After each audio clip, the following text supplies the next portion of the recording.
हाँ जी बेटा, cash budget. एक कैश बजट है क्या? एक बेटा एस्टिमेटेड स्टेटमेंट है। Cash budget is a estimated statement which is prepared in advance।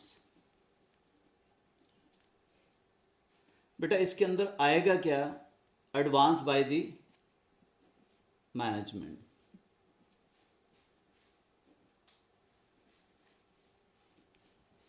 ठीक है। एक बेटा एस्टिमेटेड स्टेटमेंट है, इसके अंदर आता क्या है? Estimated receipts, estimated cash receipts and cash payments. ठीक है। ये बेटा हर ऑर्गेनाइजेशन के अंदर एक कैश बजट बनता है एडवांस के अंदर, और ज़्यादातर क्या होता है? क्वार्टरली ये जो बनता है नॉर्मली। ठीक है, नॉर्मली प्रिपेयर्ड क्वार्टरली। ठीक है बेटा, इसके बेनिफिट्स क्या हैं बेसिकली? कि अगर हम एडवांस में, क्योंकि कैश जो है किसी भी ऑर्गेनाइजेशन के अंदर एक बहुत इंपॉर्टेंट रोल प्ले करता है। ठीक है। अगर बेटा डे क्यों चाहिए हमें cash in hand daily? To meet day to day operations और डे टू डे एक्सपेंसेस। अगर आपके पास ऑन द स्पॉट कैश की शॉर्टेज होगी बेटा, जिसको हम वर्किंग कैपिटल बोलते हैं, या to meet the operating expenses.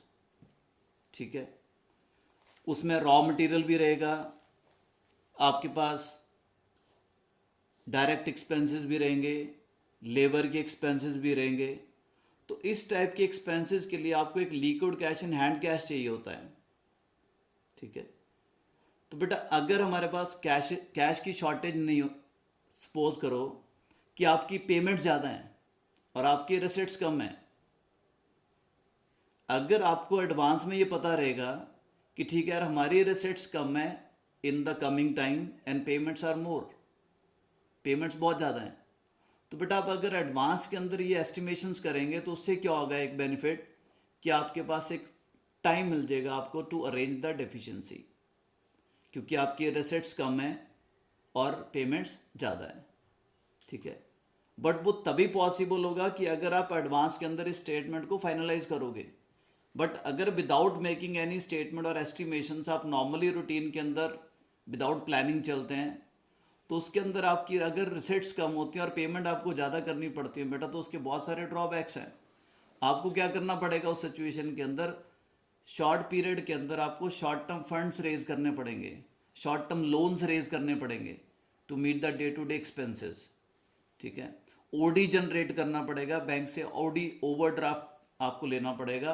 तो बेटा उसकी कॉस्टिंग जो है वो ज़्यादा पड़ती है। कोई भी शॉर्ट टर्म फंड्स होंगे उनकी कॉस्टिंग बहुत ज़्यादा होगी।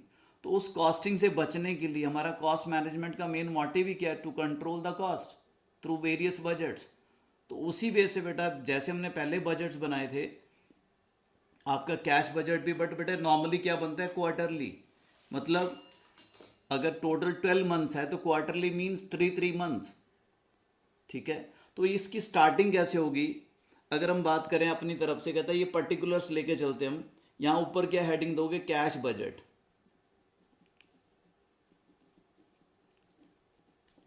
ठीक है। अब कैश बजट के अंदर एज ऑन डेटेड में क्या आ जाएगा? For the quarter ending. ठीक है। Cash budget for the quarter ending. अब वो क्वार्टर किस पीरियड का रहेगा वो?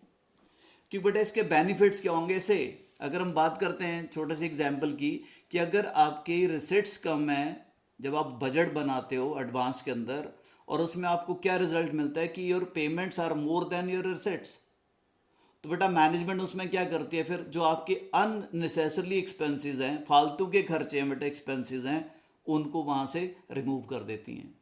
ठीक है। और जो एक्सपेंसेस पोस्टपोन करने लायक हैं कि चलो यार अभी नहीं तो इनको फ्यूचर के अंदर कभी भी हम कर सकते हैं, परचेज कर सकते हैं, पेमेंट कर सकते हैं, ठीक है। तो बेटा ये हमारे पास एक ऑप्शंस रहेगी कि अगर आपकी रिसिट्स कम होंगी, एडवांस के अंदर आपने एक स्टेटमेंट बना ली और आपको रिजल्ट क्या मिला, receipts are less than your payments, तो बेटा उन पेमेंट्स के अंदर क्या करोगे आप, पहले अननेसेसरी पेमेंट्स को ख़त्म करोगे, रिमूव करोगे अननेसेसरी एक्सपेंसेस को, और जो बेटा कुछ एक्सपेंसेस है जो पोस्टपोनेबल है उनको पोस्टपोन कर देंगे, और उसके बाद अपनी पेमेंट्स कम करेंगे इक्वलेंट टू योर रिसिट्स। अगर फिर भी आपकी रिसिट्स कम आ रही हैं ये सब करने के बाद भी और पेमेंट ज़्यादा आ रही हैं, तो उस सिचुएशन के अंदर आप अपने फंड्स को रेज कर सकते हो, ठीक है। सो इसकी जो स्टार्टिंग होगी, ये मैंने बोला क्वार्टरली बनता है, इसमें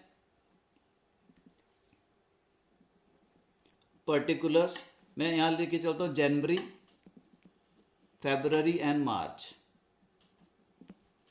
ठीक है। तो बेटा इसकी स्टार्टिंग किससे होगी, opening cash balance,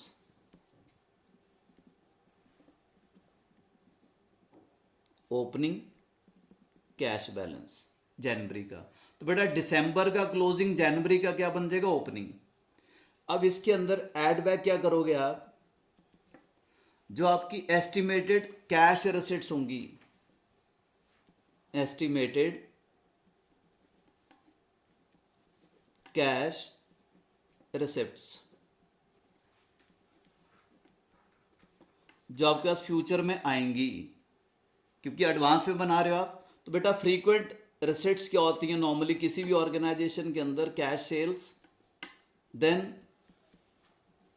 collection from debtors, debtor मतलब जिनको आपने क्रेडिट सेल्स करी है, कलेक्शन फ्रॉम डेटर्स आ जाएंगी यहाँ पे बेटा, cash sales, then collection from debtors, then बेटा कोई भी डिविडेंड रिसीव, अगर आपकी ऑर्गेनाइजेशन ने किसी और कंपनी के अंदर इन्वेस्टमेंट कर रखी है तो उसका डिविडेंड वो मिल जाएगा आपको। अगर बेटा आपके पास कोई एसेट है उसको सेल किया आपने, सेल्स ऑफ फिक्स एसेट, वो भी आपकी एक तरह से रिसिट्स हैं, ठीक है। फिर बात करते हैं इशू ऑफ शेयर, उस ड्यूरेशन के अंदर अगर हमने कोई सिक्योरिटी इशू करी है तो इशू ऑफ शेयर्स, कि अगर शेयर्स इशू करें कंपनी ने या डिवेंचर्स, तो वहाँ से भी आपके पास कैश जनरेट होगा। तो बेटा इस वे से यहाँ क्या मिल जाएगा आपको, टोटल। इस टोटल को जो नेम देंगे आप, टोटल ऑफ रिसिट्स, और ए नाम दे दिया मैंने इसको। स्टार्टिंग किससे करी आपने, ओपनिंग बैलेंस जो आपके पास ऑलरेडी था, और इसके बाद आपकी एस्टिमेटेड कैश रिसिट्स जिसके अंदर क्या आ रहा है, cash sales, collection from debtors, dividend received, sales of fix asset, issue of shares और डिवेंचर्स, ये सारी आपकी एस्टिमेटेड रिसिट्स थी। तो बेटा इनका जो समेशन आएगा, टोटल आएगा यहाँ से, वो क्या आ जाएगा, टोटल ऑफ रिसिट्स। अब उसके बाद एस्टिमेटेड, नेक्स्ट क्या रहेगा यहाँ पर आपके पास, एस्टिमेटेड कैश पेमेंट्स। तो बेटा आपको कुछ एक एक्सपेंसेस भी करने होंगे, जिसको किस नाम से बोला हमने यहाँ पे, एस्टिमेटेड कैश पेमेंट्स, ठीक है। इसके अंदर सबसे पहले क्या रहेगा, कैश परचेजेस। जब भी हम सेल या परचेज की बात करेंगे, परचेज के लिए क्या होगा बेटा, रॉ मटेरियल, कैश परचेजेस वो आ गई। Then payment to, cash purchase के बाद पेमेंट टू क्रेडिटर्स, कि अगर आपने बेटा उस रॉ मटेरियल को क्रेडिट बेसिस पे परचेज कर रखा है तो क्या जनरेट होंगे आपके क्रेडिटर्स, तो उन क्रेडिटर्स को you have to make the payment. वो डिपेंड करेगा कि आपको क्रेडिटर्स ने कितना क्रेडिट पीरियड अलाउ कर रखा है, उसके अकॉर्डिंगली आप पेमेंट करोगे। देन बेटा पेमेंट ऑफ एक्सपेंसेस, तो एक्सपेंसेस को लेकर भी प्रॉब्लम आती है, क्योंकि एक्सपेंसेस या तो बेटा सेम मंथ के सेम मंथ में पे करोगे या इस मंथ के नेक्स्ट मंथ में पे करोगे, ये भी डिपेंड करेगा आपके क्वेश्चन के ऊपर कि आपने जनवरी के अंदर कौन सी पेमेंट्स करी हैं, ठीक है। अगर 1 मंथ का पीरियड है यहाँ पर एक्सपेंसेस को लेकर, लैग पीरियड, तो बेटा दिसंबर के जो एक्सपेंसेस है वो कब पे करोगे, जनवरी, और जनवरी के एक्सपेंसेस कब पे करोगे, फरवरी के अंदर, और फेब के एक्सपेंसेस कब पे करोगे, मार्च के अंदर। ठीक है, पर वो डिपेंड करेगा क्वेश्चन के इन्फॉर्मेशन के अंदर। आगे क्या आ जाएगा, पेमेंट ऑफ टैक्सेस। अगर उस ड्यूरेशन के अंदर आपने कोई टैक्सेस की पेमेंट्स करी हैं, पेमेंट ऑफ टैक्सेस, या बेटा payment of dividend, payment of dividend, इस टाइप से आपने जो भी पेमेंट करी है, या उसी ड्यूरेशन के अंदर purchase of, you are going to purchase any fix asset, purchase of fix asset, वो कोई भी हो सकती है, टेंजिबल फिक्स एसेट है या इंटेंजिबल। ठीक है, तो बेटा यहां से आपकी ये सारी एस्टिमेटेड कैश पेमेंट्स थी और ये आपकी एस्टिमेटेड कैश रिसिट्स थी। ठीक है, ये क्या था आपके पास, ओपनिंग कैश बैलेंस। तो अगर हम इसका टोटल यहां पे करके चलते हैं, ये बेटा टोटल किसका टोटल आएगा, ये आपके कैश पेमेंट्स का, और लास्ट में हमें क्या चाहिए यहां पर, क्लोजिंग कैश बैलेंस। तो बेटा आपके पास टोटल रिसिट्स हैं और ये टोटल पेमेंट्स है उस मंथ की, तो बेटा ए माइनस बी, ठीक है, टोटल रिसिट्स में से, एस्टिमेटेड रिसिट्स में से अगर टोटल एस्टिमेटेड पेमेंट्स आप निकाल दोगे तो you will get the closing cash balance. तो बेटा ये नेक्स्ट फरवरी का क्या बन जाएगा, ओपनिंग बैलेंस। ठीक है, क्योंकि जनवरी का closing balance will be the opening balance for फरवरी, तो उसी बेस से फेब का मेंटेन करोगे, और बेटा फेब का भी क्लोजिंग निकलेगा तो closing balance of Feb will be opening balance for the March month. ठीक है, ये बेटा फॉर्मेट था आपके पास कैश बजट का। अब इसमें जो कुछ एक प्रॉब्लम्स आती हैं, सबसे पहले अगर हम प्रॉब्लम डिस्कस करते हैं इसके अंदर, तो बेटा ये वर्किंग है आपके सारे, वर्किंग नोट्स के अंदर यहां पर जो मैक्सिमम प्रॉब्लम्स रहेंगी, प्रॉब्लम नंबर 1, कई बार क्या होता है क्वेश्चन के अंदर आपको टोटल सेल गिवन है, उसमें कैश भी बीच में, क्रेडिट भी बीच में है। ठीक है, तो बेटा आपको यहां पे क्या निकालना है, calculation of collection from debtors.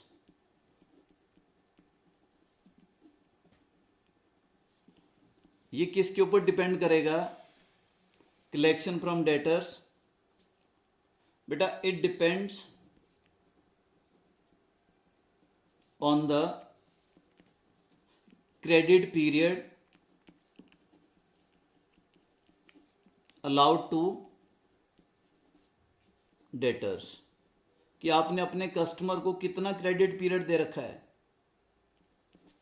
ठीक है, तो बेटा अगर कैश सेल्स हैं तो जनवरी की कैश सेल्स आपकी जन में आएंगी, फेब की कैश सेल्स फेब में आएगी, मार्च की कैश सेल्स मार्च में आएंगी। बट जो सेकंड पार्ट है बेटा, which is the most important part, is collection from debtors.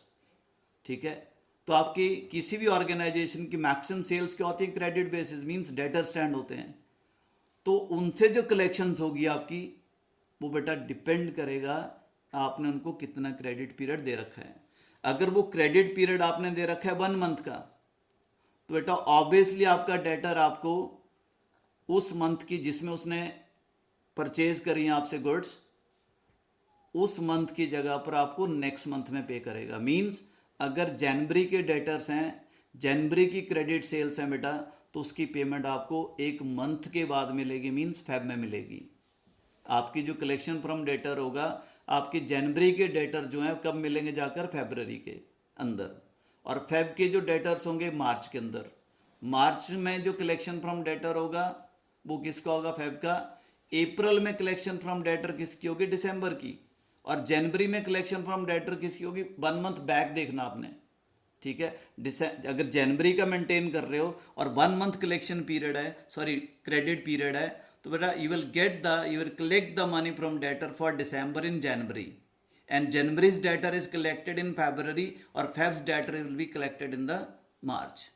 ठीक है, तो अगर बाई चांस आपको डेटर नहीं गिवन है बेटा, तो आप उसमें फाइंड आउट कर सकते हैं। उसमें क्या होगा, मंथ, सबसे पहले आप क्या लिखोगे, मंथ्स जो आपको गिवन होंगे। फिर बेटा टोटल सेल्स।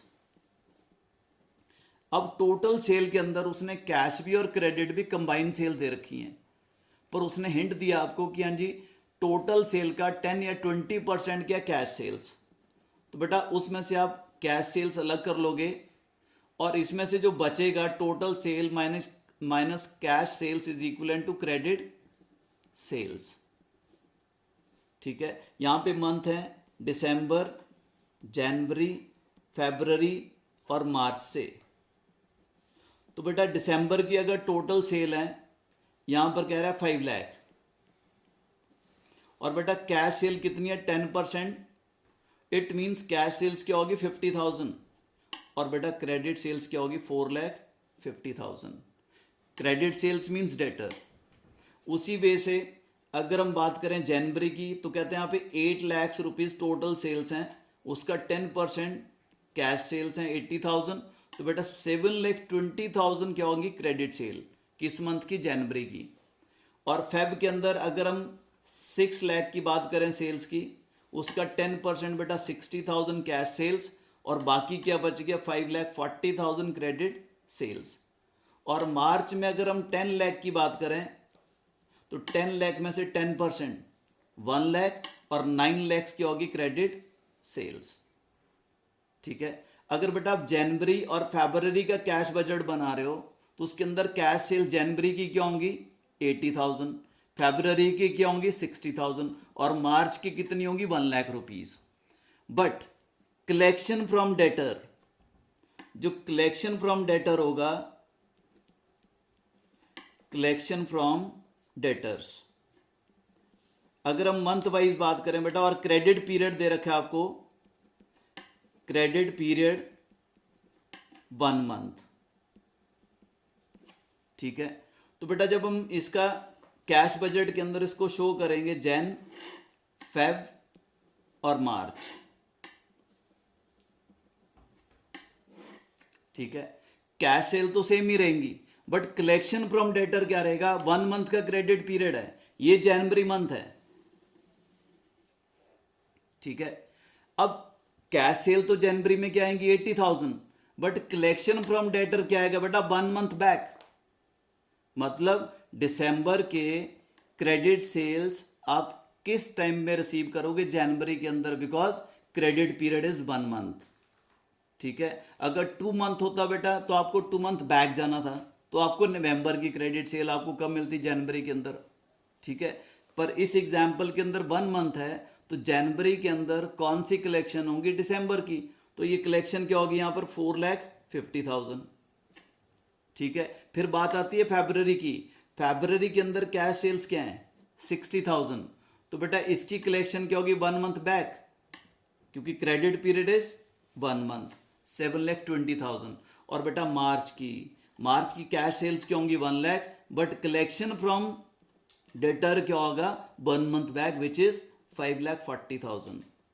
ठीक है, तो बेटा सबसे इंपॉर्टेंट पार्ट इसके अंदर यही है। हाँ, सेम वे से अगर हम प्रॉब्लम नंबर 2 की बात करें, यहां पे प्रॉब्लम नंबर 2, तो बेटा वो क्या था, payment to creditors. Payment to, obviously बेटा क्रेडिटर के केस में क्या होगा, आपको पेमेंट करनी पड़ेगी, डेटर के केस में क्या था, कलेक्शन थी।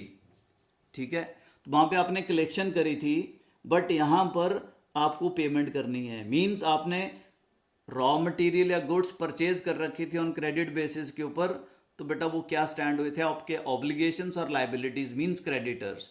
अब ये डिपेंड करेगा कि क्रेडिटर ने आपको कितना टाइम, सप्लायर ने कितना टाइम दे रखा है। डेटर के केस में आपने टाइम दिया था क्रेडिट, क्रेडिटर के केस में बेटा आपको टाइम मिलेगा किससे, आपके सप्लायर से। अगर 1 मंथ है, 2 मंथ है, तो बेटा सेम प्रोसेस आप यहां क्या करोगे, यहां पे मंथ, टोटल परचेजेस, ऊपर क्या था, सेल्स, बेटा सेम प्रोसेस है, then cash purchases and credit purchases.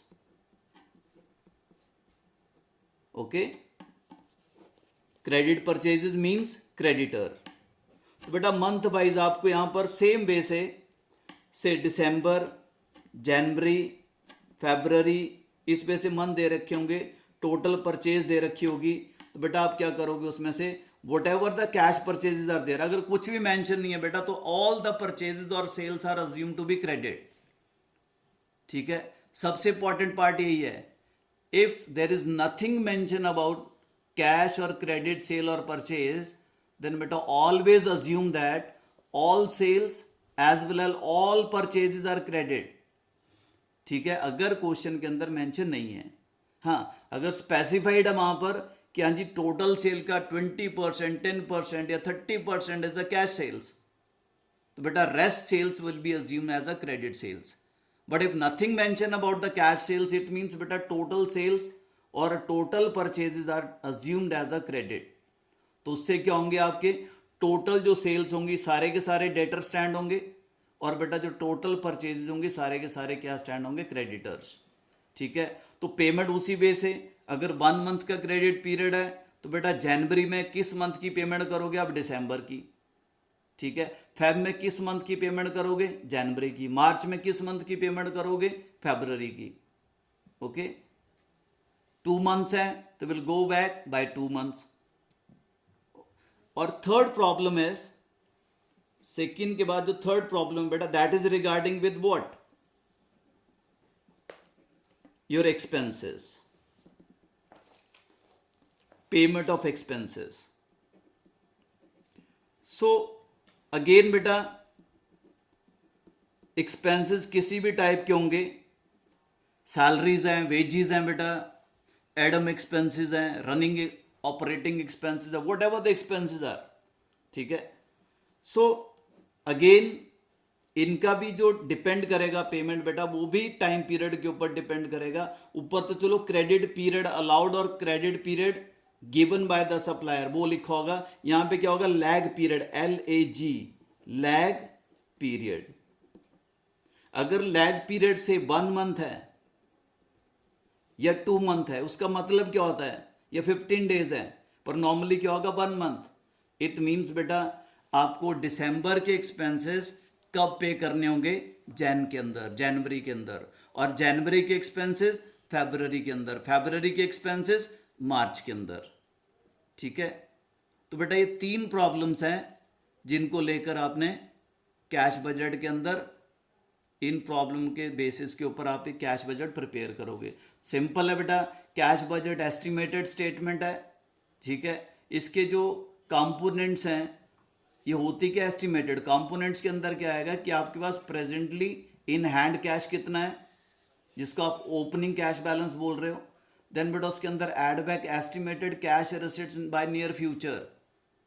Normally बेटा cash budget is to be prepared quarterly, तो ठीक है, तो उसके अंदर जो ऐड बैक किया आपने, that is the estimated cash रेसिप्ट्स, वो ऐड बैक करी। देन लेस क्या किया उसके अंदर, estimated cash payments during that period. ठीक है, तो total opening plus रेसिप्ट्स, estimated रेसिप्ट्स, you will get the total रेसिप्ट्स minus total payments, you will get the closing cash balance for that particular month, and that closing balance will be considered as a opening balance for the next month. Okay.